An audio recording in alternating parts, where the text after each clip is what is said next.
네, 이번 장에서는 클래스의 상속과 다양성에 대해서 알아보도록 하겠습니다. 크게 두 가지 카테고리예요. 하나는 클래스의 상속이라고 하는 거고요. 상속에 대한 기본적인 개념도 문법도 다 여러분들이 이해를 하셔야 되는 거고, 이후에 이 상속을 통해서 얻을 수 있는 효과로 다양성이라는 것이 있는데 객체지향형에서 가장 중요한 개념입니다. 이 다양성을 이해한다라고 하는 것이 상속으로 얻을 수 있는 가장 큰 장점이 바로 다양성입니다.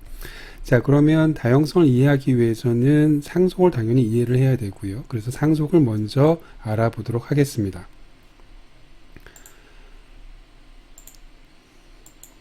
자, 먼저 상속의 개념을 알아보아야 되는데요. 상속의 개념을 알아보기 전에 앞에 시간 거를 잠깐만 좀 복습을 할게요. 클래스의 구조에 대해서만 잠깐 말씀을 드리도록 하겠습니다. 먼저 클래스라고 하는 것이 이렇게 있어요. 자, 그럼 클래스가 이렇게 구조화되어져 있을 때 클래스 안에 올 수 있는 것이 있었고요. 클래스 바깥에 올 수 있는 것이 있었습니다. 이게 딱 정해져 있었었는데요. 그거 이외에는 아무것도 올 수가 없습니다. 자, 먼저 클래스 바깥에 올 수 있는 거 세 가지가 있다라고 말씀을 드렸었습니다. 클래스 바깥에 올 수 있는 건 딱 세 가지만 올 수 있습니다. 첫 번째는 패키지고요. 혹시 이거를 기억을 못 하시는 분들은 지금이라도 보시면 됩니다. 두 번째는 임포트예요. 자, 패키지와 임포트라고 하는 것에 대해서는 뭐 추후에도 또 설명할 기회가 있을 겁니다. 자, 그 다음에 마지막으로 다른 클래스입니다. 바꿔 얘기하면 클래스 바깥에 또 클래스가 또 올 수 있다라고 하는 거죠. 자, 그럼 클래스 안에 올 수 있는 것들이 다시 있는데요. 클래스 안에 올 수 있는 것은 네 가지만 올 수 있습니다. 자, 첫 번째 1번 필드가 올 수 있고요. 필드라고 하는 것은 클래스가 가지고 있는 변수라고 생각하시면 됩니다.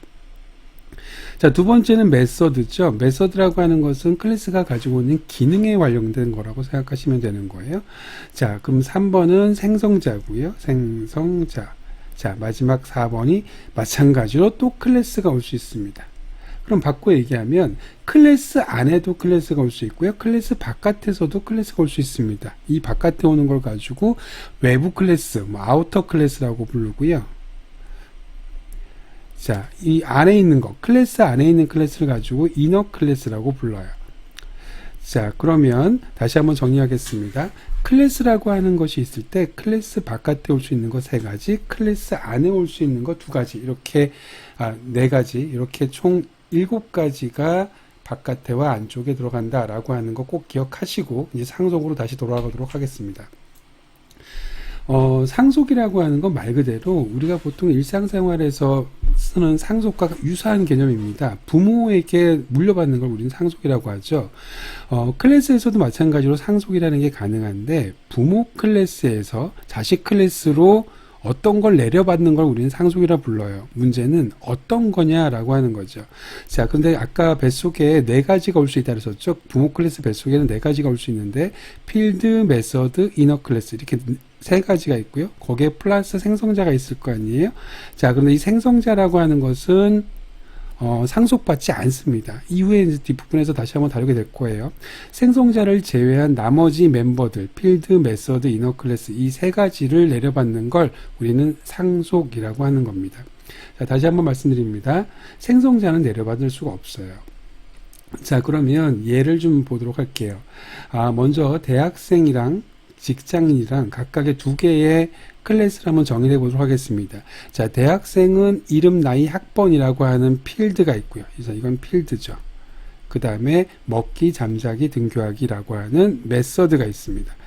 자, 필드라고 하는 것은 그 객체의 특징을 나타내는 거고 속성을 나타내는 거고 메서드라고 하는 것은 그 객체의 기능을 나타내는 거라고 말씀드렸습니다. 자, 그럼 직장인은 똑같이 이름, 나이, 4번이 있고요. 먹기, 잠자기, 출근하기가 있습니다. 직장인이나 대학생이나 똑같은 사람이니까 공통적인 사항은 분명히 있겠죠. 자, 지금 여기에서는 필드 2개가 공통 멤버고요. 메서드 2개가 공통 멤버입니다.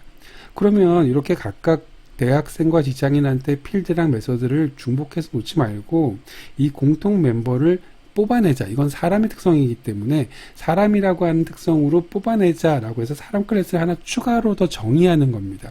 그러니까 실제로 여러분들이 이제 작업을 하다 보면, 실제로 프로젝트를 하다 보면, 물론 제일 상위에 있는 클래스, 부모 클래스부터 시작해서 하위 클래스로 프로그램을 해 나가는 게 정상이지만, 많은 경우에, 특히 초보자인 경우에는 이렇게 각각의 공통적인 것들을 뽑아서 부모 클래스로 만드는 경우가 더 많을 거예요, 처음에는. 그러니까 설계를 처음부터 잘 했다라고 하면 위에서부터 내려오겠지만, 자, 일단 대학생과 직장인의 공통적인 사항들을 뽑아서 이름, 나이, 먹기, 잠자기 이렇게 필드 2개랑 메서드 2개를 가지고 있는 클래스를 하나 만들었어요.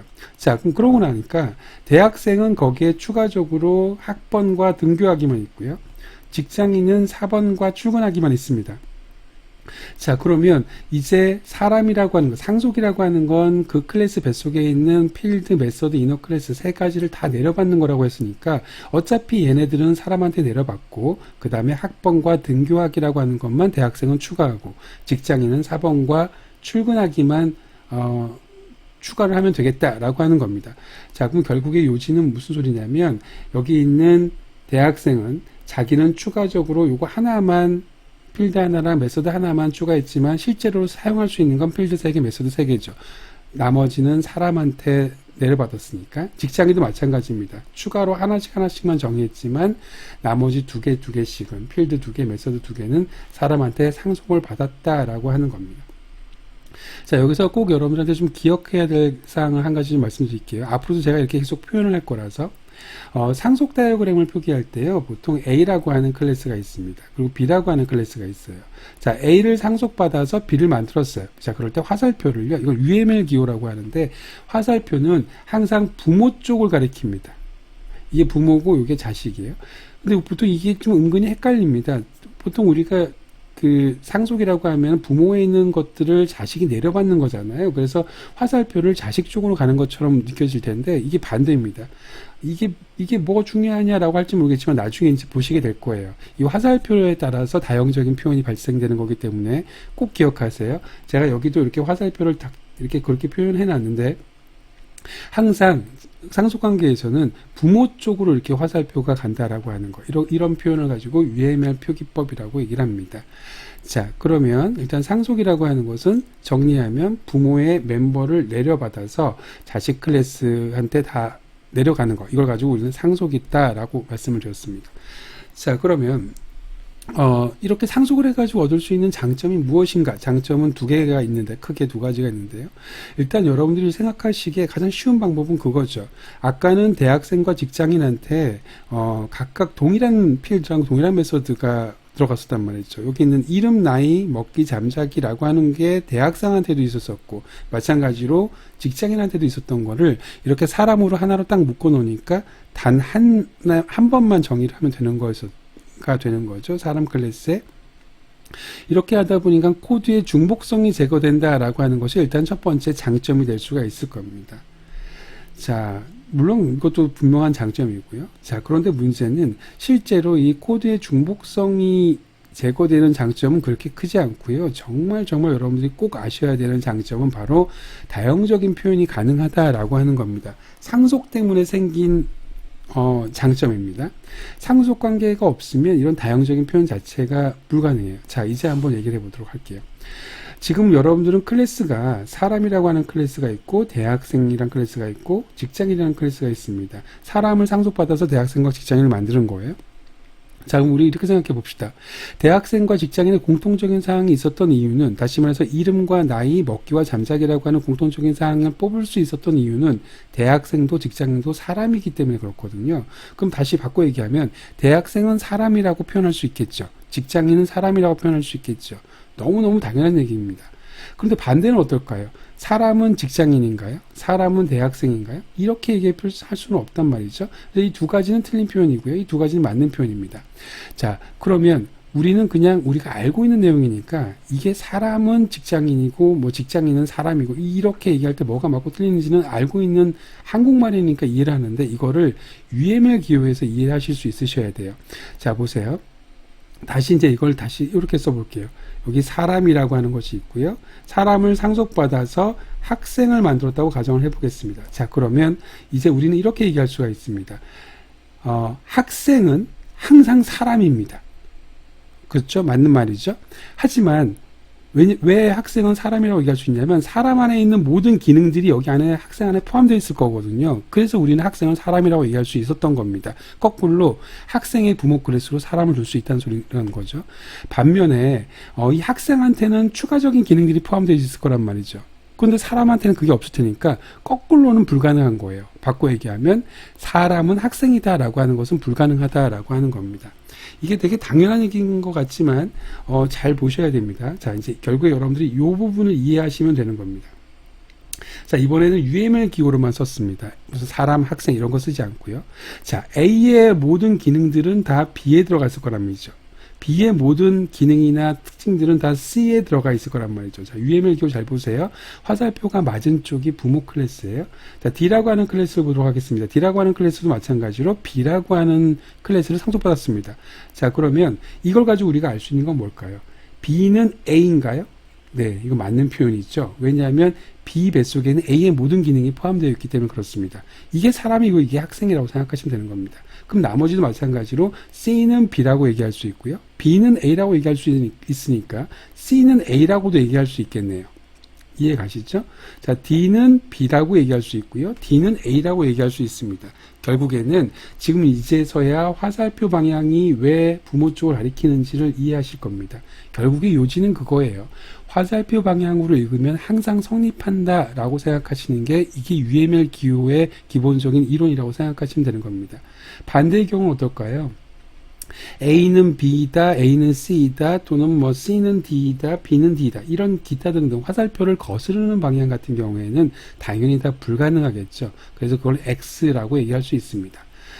그러면 다형적 표현이라고 하는 게 뭘 가지고 다형적 표현이라고 하는 거냐면요. 이걸 가지고 얘기하는 거예요. 자, 사람이죠. 여기도 사람입니다. 똑같은 사람인데 이 사람을 어떨 때는 대학생이라고 부르고 다시요. 거꾸로 다시 얘기할게요. 자, 여기는 대학생이라고 있죠. 여기는 직장인이라고 하는 것이 있습니다. 그럼 직장인은 직장인이라고도 부를 수 있지만 직장인은 사람이라고도 부를 수 있는 거죠. 마찬가지입니다.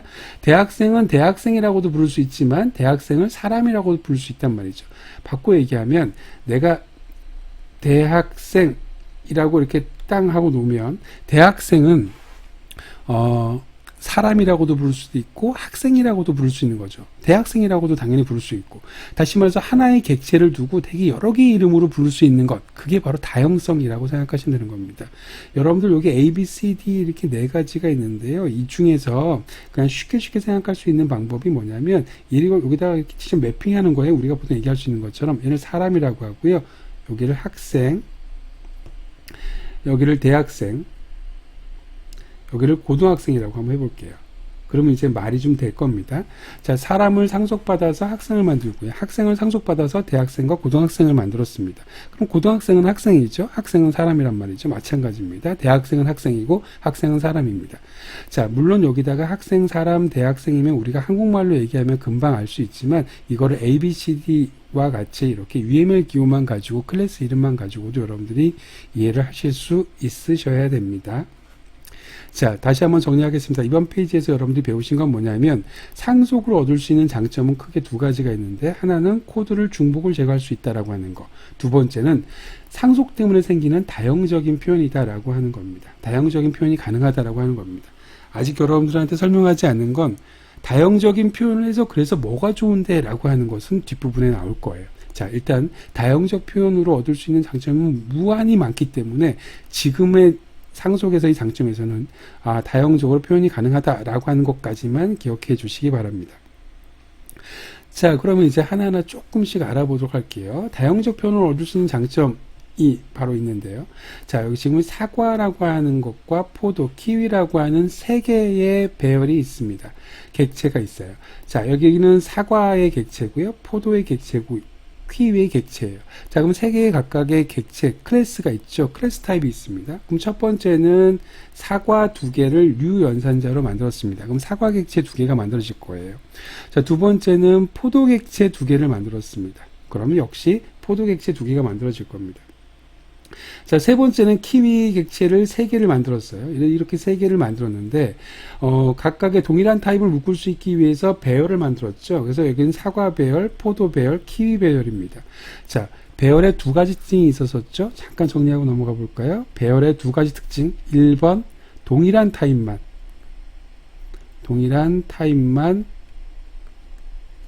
저장 가능하다라고 했었습니다.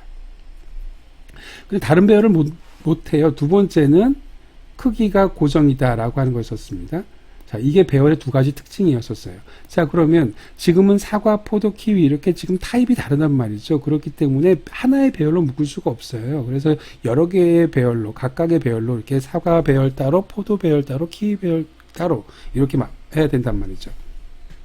자, 그런데 우리가 이제 상속이라고 하는 기본적인 개념을 알았잖아요. 그럼 상속이라고 하는 건 뭐냐면 공통적인 특징을 가져다가 그걸 하나의 부모 클래스로 정의하고 나머지 사과, 포도, 키위에는 추가적인 특징만 정의하자라고 하는 기본적인 개념이란 말이죠. 그거 가지고 코드의 중복성도 제거할 수 있지만 가장 큰 장점이 뭐라고요? 다형적인 표현이 가능하다라고 했단 말이죠. 자, 그럼 다형적인 표현이 가능하다라고 하는 건 이겁니다. 이렇게 상속 구조로 부모 클래스로 과일을 만들어 놨었을 때 우리는 이렇게 부를 수 있거든요. 사과는 과일이다. 포도는 과일이다. 키위는 과일이다. 이렇게 각각 과일이다라고 부를 수 있다는 소리예요. 자, 그럼 우리는 이렇게 쓸 수 있다는 소리죠. 자, 사과는 과일이다라고 하는 걸 코드로 만들면 이렇게 쓸 수 있습니다. 자, 보세요. 사과죠. 자, 이걸 이렇게 써보겠습니다. 자, 사과 A는 U 사과. 자, 물론 사과라고 하는 클래스를 만들어야겠지만, 자, 이 개념상으로 이렇습니다. 자, 클래스 참조 변수 흰 메모리에 넣어라. 이건 생성자죠. 결국에는 생성자라고 하는 클래스를 가지고 생성자라고 하는 걸 가지고 사과 객체를 하나 만들었어요. 그리고 이걸 사과라고 부른 거죠. 자, 이거를 한국말로 바꾸면 이거는 뭐냐면 사과는 사과다예요. 다시 말해서 이 사과는 사과다 라는 의미입니다. 자, 그럼 무슨 소리냐면 얘 같은 경우에는 사과는 과일이다라고 하는 걸 코드로 쓰면 어떻게 될까요? 자, 오른쪽 사과죠. 사과는 과일이다. 이렇게 쓸 수 있다는 말이죠. 왜냐하면 상속관계에 있기 때문에 우리는 다형적인 표현이 이제 가능해졌거든요. 그러면 포도도 과일이고 키위도 과일이잖아요. 그럼 실제로 내가 객체는 사과로 만들고 포도로 만들고 키위로 만들었지만 이놈들을 다 과일이라고 하는 타입으로 저장할 수 있단 말이죠. 이렇게 하면 이렇게 각각 따로따로 저장해야만 했던 세 가지 타입의 배열을 과일 타입 하나로 딱 저장해서 모든 데이터를 관리할 수 있다라고 하는 거죠. 그러니까 예를 들자면 이겁니다. 지금 사과, 포도, 키위가 있는데 내가 여기다 딸기라고 하는 객체를 또 추가하고 싶어요. 그럼 난 천상 여기에다가 딸기라고 하는 배열을 또 만들어야 돼요. 새로운 과일이 나올 때마다. 하지만 이 모든 것들을 다 상속관계 안에다가 집어넣기만 하게 되면 나는 과일이라고 하는 타입에다가 다 포도든 키위든 새로 나오는 수박이든 딸기든 다 집어넣을 수 있다라고 하는 거죠. 실제로 객체를 관리하기가 엄청 편해지는 겁니다. 이건 다형적인 표현의 정말 아주 소수의 장점이고요. 아주 작은 장점이고 앞으로 계속 그 장점을 보시게 될 거예요. 다시 한번 말씀드리지만 상속을 얻을 수 있는 가장 큰 장점이 바로 다형적인 표현이다라고 하는 거 꼭 기억해 주시기 바랍니다. 자, 그러면 이제 실제로 본격적으로 상속을 할 때 어떤 문법을 사용하는지 상속의 문법을 좀 설명을 드려보도록 할게요. 상속은요, 여러분들이 클래스를 표시할 때는 클래스라고 쓰시고, 그 다음에 여기 클래스 이름을 쓰고 중괄호를 쓰죠. 자, 요 위치에다가 extends 부모 클래스를 쓰는 겁니다. extends라고 하는 게 결국엔 확장하다라는 소리잖아요. 그러니까 사람의 클래스가 가지고 있는 기능을 확장해서 거기에다가 학번과 등교하기 기능을 포함시킨 게 확장시킨 게 학생 클래스가 되는 거란 말이죠. 그래서 extends라고 하는 것은 기본적으로 확장하다의 의미를 실제로 가지고 있습니다. 자, 그래서 부모 클래스를 상속받아서 자식 클래스를 만들 때 이렇게 extends를 쓴다라고 하는 거 기억해 주시기 바랍니다. 자, 그러면 여기서 이제 중요한 게 하나 있는데 다중상속이 불가능해요. 자바에서의 모든 클래스는 다중상속이 불가능합니다. 다시 말해서 부모 클래스가 둘이 될 수가 없어요. 여기는 부모 클래스 1, 부모 클래스 2 이런 식으로 두 개를 상속받아서 자식 클래스를 만들 수가 없단 말이죠. 자, 이거 왜 그럴까요? 그러니까 예를 들자면 이런 겁니다. 아까 상속이라고 하는 건 부모 뱃속에 네 가지가 있다고 말씀드렸잖아요. 필드, 메서드, 생성자, 이너 클래스. 그 중에서 생성자 빼놓고 다 내려받는 게 상속이란 말이죠. 자, 그런데 클래스 만약에 A라고 하는 거와 클래스 B를 만약에 다중상속을 허용한다고 쳐볼게요. 그럼 C라고 하는 것은 A한테도 내려받을 거고 B한테도 내려받을 거란 말이죠. 자, 그런데 우연찮게 A 뱃속에도 데이터가 있고요. B 뱃속에 B 뱃속에도 데이터가 있어요. 그런데 A 뱃속에는 3이라고 하는 값을 저장하고 있고 B는 4를 저장하고 있단 말이죠. 그럼 도대체 C라고 하는 건 누구한테 받은 값을 저장해야 되느냐라고 하는 이런 모호성이 생긴단 말이죠. 이걸 ambiguous error라고 하는데 이런 모호성들이 생기면 컴파일러는 아무 짓도 할 수가 없겠죠. 결국에는 다중상속이라고 하는 건 그런 ambiguous error가 발생하기 때문에 애초에 이런 일이 발생하지 않도록 아예 다중상속 자체를 불가능하게 만든다라고 고 생각하시면 되는 겁니다. 간혹 이렇게 오해하시는 분들이 있어요. 실수하시는 분들이 있어요. 자, 지금 여기 있는 걸 볼까요? 부모 클래스가 있고 자식 클래스가 이렇게 여러 개가 있습니다. 여기 또 하나가 이렇게 또 있다고 쳐볼게요. 자, 몇 개가 있어도 상관없습니다. 이거는 자식 클래스가 많은 거지 부모 클래스가 있는 게 아닙니다. 다중상속이 아닙니다. 그러니까 자식은 100명이든 1000명이든 있을 수가 있는 거고요. 부모 클래스가 둘이 될 수가 없다라고 하는 겁니다. 꼭 기억하세요. 이거는 가능한 겁니다. 부모가 둘이 될 수 없다라고 하는 겁니다. 자, 그러면 앞에서 이제 문법을 배우셨으니까 앞에서 잠깐 얘기했던 말로 설명했던 무슨 필드가 2개, 사람, 대학생 이런 것들 한번 코드로 만들어 볼게요. 자, 먼저 부모 클래스를 한번 만들어 보도록 하겠습니다. 자, 부모 클래스의 이름을 휴먼이라고 만들었습니다. 그리고 이름, 나이, 먹기, 잠자기라고 하는 각각 2개의 필드와 2개의 메서드가 있으니까 그 2개의 메서드와 2개의 필드를 각각 name과 age, it과 sleep이라고 하는 메서드로 만들었어요. 자, 그러면 이제 각각 대학생과 직장인이라고 하는 클래스를 만들어야 되는데 각각의 클래스를 일단 만들고요. 자, 부모를 상속했습니다. 상속할 때는 extends 부모 클래스 이름, extends 부모 클래스 이름 이렇게 표시하면 된다고 말씀드렸죠. 자, 그런데 문제는 대학생이라고 하는 것은 부모한테 상속받은 거에다가 플러스 추가적인 기능을 더 만들어야 되잖아요. 그 추가적인 기능만 만들어주면 되는 겁니다. 여기에 student ID 학번과 등교하기가 있고요. 그 다음에 4번과 출근하기를 더 추가를 했었습니다. 자, 그럼 앞에서 얘기했던 상속 문법을 그대로 코드로 구현한 게 오른쪽이에요. 자, 여기서 꼭 기억하셔야 될 거 하나. 그러면 스튜던트 안에서 사용할 수 있는 필드는 몇 개일까요? 스튜던트는 비록 이렇게 하나의 필드만 추가 정했지만 말 그대로 추가 정의한 겁니다. 여기에 name과 age라고 하는 이 값은 그대로 이렇게 내려오기 때문에요. 결국에는 이거 2개 플러스 스튜던트 아이디까지 마찬가지로 이거 2개 플러스 워크 아이디 이렇게 3개씩을 쓸 수 있는 거죠. 마찬가지로 메서드도 마찬가지입니다. 메서드도 그렇게 쓸 수 있다라고 하는 거 꼭 기억하시기 바랍니다. 자, 그러면 각각 3가지씩 쓸 수 있다라고 하는 걸 한번 비교를 해보도록 할게요. 정말 그렇게 3가지를 쓸 수 있는지. 그럼 휴먼이라고 하는 클래스가 있고요. 휴먼이라고 하는 클래스를 가지고 휴먼이라는 객체를 만들었습니다. 그럼 휴먼 객체를 만들어서 휴먼이라고 하는 타입에다가 담았습니다. 자, 그러면 결국에는 밑에 건 볼 필요가 없고요. 휴먼이라고 하는 것만 보면 되는 겁니다. 그러면 여기에는 필드 2개, 메서드 2개를 사용할 수 있으니까 각각 2개의 값들을 이런 식으로 사용할 수 있다라고 하는 겁니다. 자, 그러면 마찬가지로 이번에는 스튜던트라고 하는 생성자를 만들어서 스튜던트 객체에다 담았어요. 자, 그럼 이걸 한국말로 풀어볼까요? 이건 학생은 학생이다 라고 하는 것이 되는 거겠죠. 자, 그럼 실제로 여기는 필드 하나, 메서드 하나를 정했었지만 기존에 내려받은 것까지 합해서 필드 3개, 메서드 3개를 쓸 수 있는 것을 볼 수가 있습니다. 자, 마찬가지로 워커 같은 경우에도 한국말로 얘기하면 직장인은 직장인이다의 형식을 그대로 코드로 만든 거고요.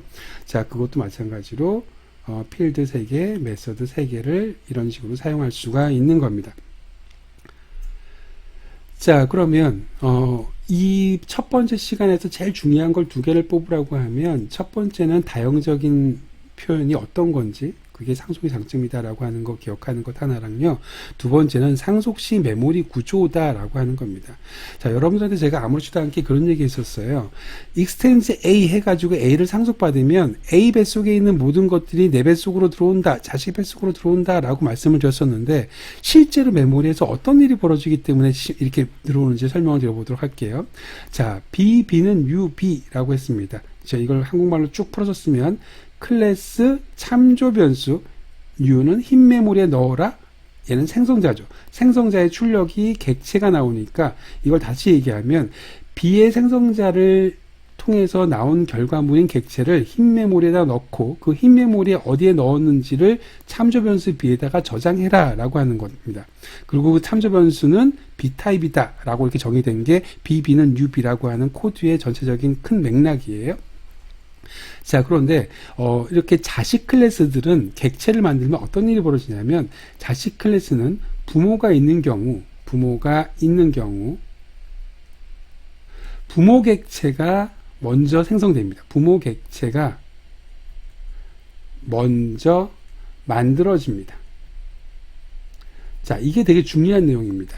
자, 그럼 B라고 하는 객체는 실제로는 자기 뱃속에서는 이거밖에 안 만들었단 말이죠. 그런데 어떻게 B 객체 뱃속에 얘네들이 들어오냐면 실제로 순서상으로 얘기를 하게 되면 A 객체가 먼저 만들어져요. 그러니까 내가 B, B는 UB. 지금 여기 하나하나 다 그려놨는데 이걸 좀 단계적으로 그리면요. 자, 흰 메모리만 좀 보도록 할게요. 흰 메모리에 보면 제일 먼저 B 생성자를 호출하게 되면 UB라고 하는 놈이 호출이 되면 제일 먼저는 A라고 하는 객체가 먼저 만들어집니다. 부모 객체가 먼저 만들어지는 거예요. 객체 같은 부모가 있어서. 근데 A 객체 뱃속에는 필드 하나, 메서드 하나가 있죠. 여기 M이라고 하는 것이 있고, 여기 A, B, C라고 하는 두 가지가 있단 말이죠. 자, 그 상태에서 다시 B라고 하는 객체가 껍데기에 만들어지는 거고요. 그 B라고 하는 객체에서 추가 정의한 N과 B, C, D가 여기에 만들어지는 겁니다. B, C, D. 이해 가셨나요? 그러니까 실제로 B라고 하는 클래스는 정말 말 그대로 자기가 추가 정의한 것만 만들어지는 거예요. 그런데 익스텐지 A를 상속했기 때문에 A 객체가 먼저 만들어져서 자기 뱃속에 포함되기 때문에 결국에는 B 객체 뱃속에 A 객체 뱃속에 있는 것들도 다 보이고 자기가 추가로 정의한 것도 보이는 그런 구조를 갖는 겁니다. 그래서 B 뱃속에 부모의 모든 필드와 메서드가 들어가는 거다라고 생각하시면 되는 겁니다. 자, 그럼 이제 생성자는 아까 상속이 안 된다고 했었잖아요. 그럼 생성자가 왜 상속이 안 되는지 좀 얘기를 좀 해보도록 할게요. 자, A라고 하는 클래스가 이렇게 있는데요. A라고 하는 클래스 뱃속에는 생성자는 당연히 A라고 하는 이름을 가지고 있을 겁니다. 자, 그러면 B라고 하는 클래스가 A라고 하는 생성자를 상속했다라고 가정을 해보도록 하겠습니다. 자, 그러면 만약에 생성자가 상속이 된다고 하면 이렇게 A라고 하는 이름으로 그대로 들어가겠죠. 이렇게 들어갈 거란 말이죠. 자, 그런데 아까 기억하시나요? 여기 안에 들어갈 수 있는 건 딱 네 가지만 있다고 그랬었죠. 필드거나 메서드거나 생성자거나 이너 클래스거나 뱃속에 들어올 수 있는 건 이 네 가지 중에 하나입니다. 자, 근데 지금 소괄호가 있고 중괄호가 있죠. 그러면 무조건 안 되는 건 뭐예요? 필드는 무조건 아닌데 소괄호 중괄호가 없으니까. 자, 그 다음에 클래스도 당연히 아니에요. 클래스는 소괄호가 없으니까. 그럼 이 둘 중에 하나란 말이죠. 만약에 생성자가 여기 뱃속에 들어왔다고 한다면. 자, 그런데 문제는 생성자라고 하는 것의 기본적인 조건이 뭐죠? 생성자는 두 가지 타입이 맞아야 돼요. 하나는 클래스 이름이랑 동일해야 됩니다. 리턴 타입이 없어야 되고요. 자, 리턴 타입은 없습니다. 그런데 클래스 이름이랑 달라요. 얘는 클래스 이름이 B인데 A니까 생성자도 땡입니다. 될 수가 없죠. 자, 이제 남은 건 메서드죠. 근데 메서드는 리턴 타입이 있어야 되죠. 근데 여기는 리턴 타입이 없단 말이죠. 그러니까 메서드도 아닙니다. 다시 말해서 클래스 안에 올 수 있는 네 가지 종류 중에 어떤 것도 될 수가 없어요. 그래서 만약에 생성자를 상속하게 되면 상속과 동시에 오류예요. 이해하셨나요? 자, 그게 바로 생성자는 상속되지 않는 겁니다. 정리할게요. 상속이라고 하는 것은 클래스 뱃속에 있는 올 수 있는 네 가지 타입 중 멤버라고 불려지는 생성자를 제외한 필드, 메서드, 클래스 여기 세 가지를 자식 클래스한테 내려주는 것, 이걸 가지고 우리는 상속이다 라고 얘기를 하는 겁니다. 자, 객체의 다형적 표현을 이제 조금 빨리 말로만 좀 설명했던 것들을 코드로 좀 만들어 보도록 하겠습니다. 앞에서 학생은 사람이다, 뭐 대학생은 학생이다, 이렇게 하면 조금 잘 이해하시는 분들이 많은데 이거를 코드로 쓰면 좀 어려워하시는 분들이 많아요. 별거 아니고요. 일단 이것만 가지고 연습을 해볼까요? B는 A이다, C는 A다. 다 가능한 거죠. 이것도 맞는 거고 이것도 맞는 겁니다. 자, D는 B다. 맞는 거죠. 자, 이렇게 화살표로 가는 것들은 다 맞는 겁니다. 자, D는 A다. 이것도 맞는 표현이죠. 자, 이런 모든 것들이 다 다형적인 표현입니다. 자, 그러면 코드를 한번 보도록 할게요. 자, 요걸 좀 이해를 하셔야 됩니다. A는 A이다라고 하는 것은요, A는 UA 형태로 쓰게 되면 이건 A는 A이다를 코드로 쓴 겁니다. 자, 오른쪽에 있는 UA, 이게 객체죠. 이게 A는 A이다입니다. 자, 읽는 순서가 여기 1번이고 여기 2번이라고 생각하시면 됩니다. 요게 1번, 요게 2번이라고 생각하시는 겁니다. 자, 그럼 B는 A다를 여러분들이 쓸 수가 있겠나요? B는 비객체로 만들었지만 나는 그놈을 A라고 부를 수 있다라고 하는 겁니다. 자, 코드로 이해하셨죠? 자, 그럼 이제 볼까요? 일단 한국말로 한번 읽어볼게요. 이건 뭐예요? A는 A이다, B는 B이다, C는 C이다, D는 D이다. 너무 당연한 얘기죠. 학생은 학생이다, 사람은 사람이다, 직장인은 직장이다. 이렇게 얘기한 거랑 똑같습니다. 당연히 맞는 말입니다. 이건 다형적 표현이 아니라 그냥 단일 표현인 거죠. 자, 그럼 얘 같은 경우는 어떻게 될까요? A는 B이단가요? B는 A단가요? 자, 그걸 읽을 수 있으면 얘가 맞고 틀리다를 체크할 수가 있는 거죠. 얘는 B는 A다. 가 되는 거죠. 얘는 C는 A이다, D는 A이다. 그럼 이 UML 기호를 보고 맞다 틀리다를 이해하실 수 있으시면 이 코드가 맞다 틀리다를 이해할 수 있을 겁니다. 마찬가지로 C는 B이다, D는 B이다. 다 맞는 표현이죠. 그럼 틀린 표현은 어떻게 될까요? 자, 이거는 한국말로 얘기하면 A는 B이다가 되는 거란 말이죠. 그럼 A는 B이다라고 하는 건 이렇게 된다는 소리죠. 화살표로 거슬러내요. 사람은 학생이다. 말이 안 되잖아요. 그죠? 똑같은 얘기입니다. 자, 그래서 화살표를 거스르는 나머지 방향들은 다 틀린 표현이다 라고 생각하실 수 있습니다. 자, 그럼 나머지 것들은 다 여러분들이 하나하나 보시면 너무 쉽게 이렇게 어렵지 않게 이해하실 수 있을 거라고 생각이 듭니다. 자, 그럼 상속 파트의 마지막으로서 앞에서 설명했던 걸 그대로 그냥 코드로 표현한 겁니다. 앞에서는 UML 기호로 표현했죠. 자, 그런데 그 UML 기호조차도 이제 여러분들이 코드로 만들 수 있어야 되는 거죠. 자, A라고 하는 클래스가 제일 꼭대기에 있을 거고요. 자, B는 A를 상속했습니다. 그럼 B라고 하는 것을 가지고 A를 상속해야 되는 거죠. 마찬가지로 B를 상속해서 C를 만들었어요. 그럼 C라고 하는 클래스, 여기 C가 여기 있네요. C라고 하는 클래스는 B를 상속했네요. 자, 그리고 마찬가지로 B를 상속해서 D를 만들었습니다. 여기다 D라고 쓰겠습니다. 자, 이게 UML 기호예요. 그럼 여러분들은 뭘 하실 수 있으면 되는 거냐면 여기 오른쪽에 있는 코드가 뭐가 오류가 나고 오류가 안 나는지는 바로 이전 페이지에서 했었잖아요. 그러면 이제 이 UML 상속관계의 UML 기호를 가지고 코드를 만들 수 있으셔야 되고 이 코드를 가지고 UML 기호를 만드실 수 있으시면 오른쪽에서 어떤 코드가 맞는 코드가 되는 거고 어떤 코드가 틀린 코드가 되는지를 이해하실 수가 있을 겁니다. 자, 여기까지가 상속에 대한 기본적인 사항이고요. 다음 시간에는 객체의 타입 변환에 대해서 알아보도록 하겠습니다. 수고하셨습니다.